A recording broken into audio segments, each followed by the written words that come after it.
Hello, hello, my lovelies. My name is Xana Marley, and this is Let's Talk About It for April 25th. Today I want to talk about something near and dear to my heart.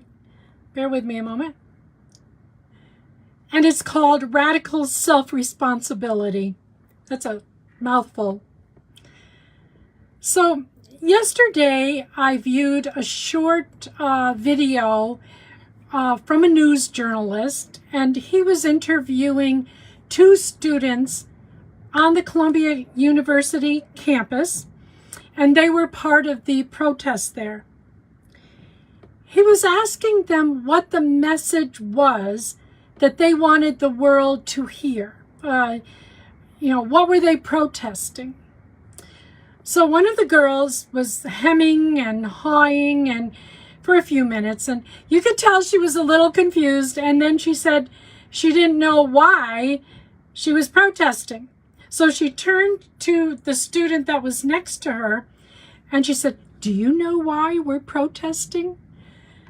And that student didn't know either.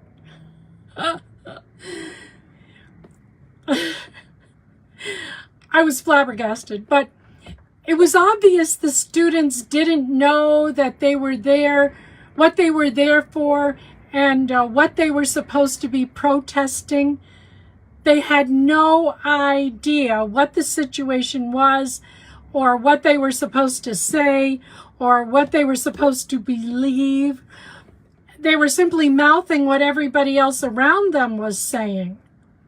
And I was stunned for a few minutes, I'll be honest with you.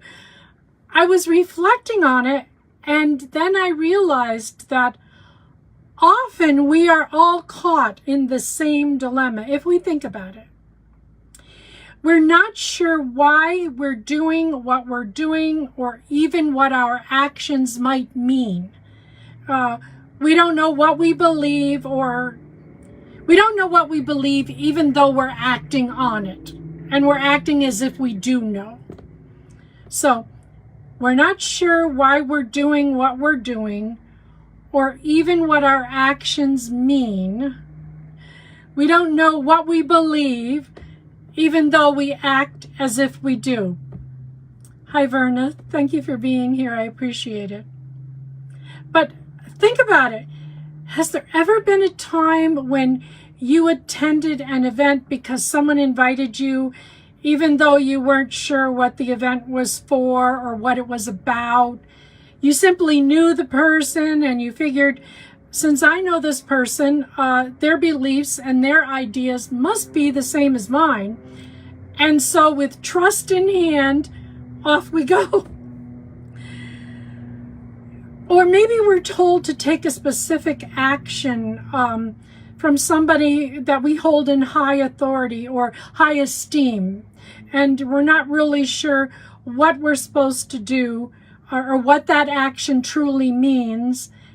And lots of times politicians can affect us that way, or even a spiritual leader, right? And I've been wondering about that behavior. I mean, I think we've all done it at one time or another, and I think we're doing it often, even now. Hi, Sandra.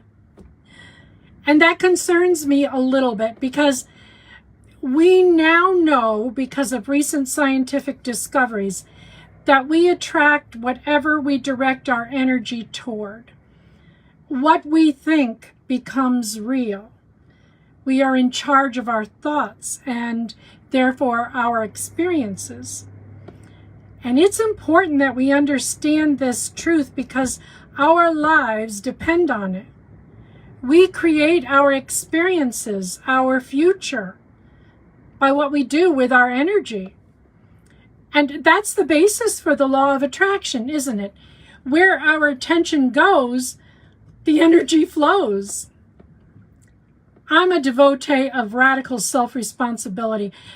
For me, that means that we are responsible for our thoughts, our emotions, our actions, what we draw to us, and ultimately, therefore, what we experience. Our emotions, our behaviors are solely our responsibility. No longer can we say, you make me feel, or you made me do thus and such, because we choose how we feel and we choose how we behave. I know that's radical. That's why I call it radical. And the reason I find this such an important piece of information is that our world is being pulled apart by groups of people at odds with other groups of people, and I'm not sure they really understand what they're at odds about. You know, we're becoming more and more divided, more and more acrimonious, and less kind and compassionate. We've lost empathy. We've lost concern for others. And I'm talking about society as a whole right now. I'm not blaming any person or pointing fingers except at all of us. You know, it's become critical, I believe, that we become really aware of what we are thinking, what we're doing, what emotions we are allowing ourselves to feel. We've got to become stewards, better stewards of our energy, because again, where our attention goes, so goes our energy. That's where our energy flows.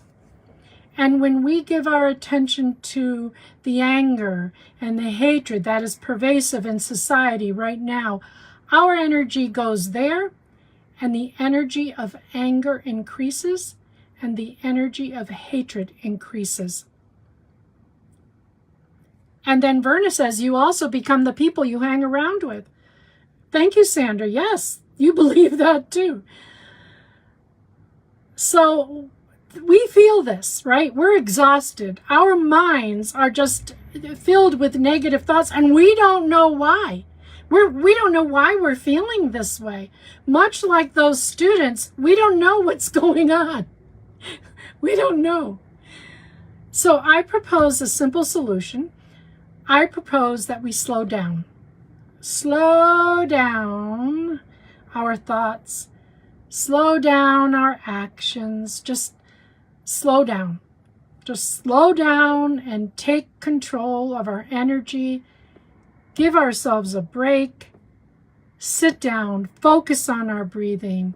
Listen to music, or listen to the sounds of nature that are outside of our doors. You know, birds singing, the wind in the trees, rustling the leaves, or even just the sound of our breath as it comes in and out of our bodies. I propose we give our bodies and our minds time to reset. We can call it our daily reset, where we actually take 15 minutes to reset our body's energy. We allow our brains to slow down. We allow our breathing to slow. Our blood pressure goes down. And we allow our hearts to enter a state of calm. And then when we begin again, take control of our thought processes. Direct our emotions to happiness and joy, and feel our bodies as calm.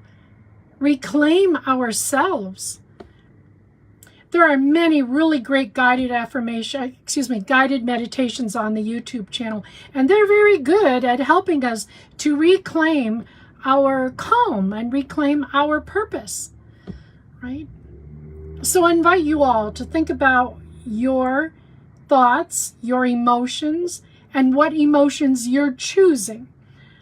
I invite you to reflect on your actions and to ask yourself if you're doing them and what you're doing is in alignment with what you believe, what you truly believe, and what you truly want to experience. If we practice radical self-responsibility, I believe that we can reverse the trends of society.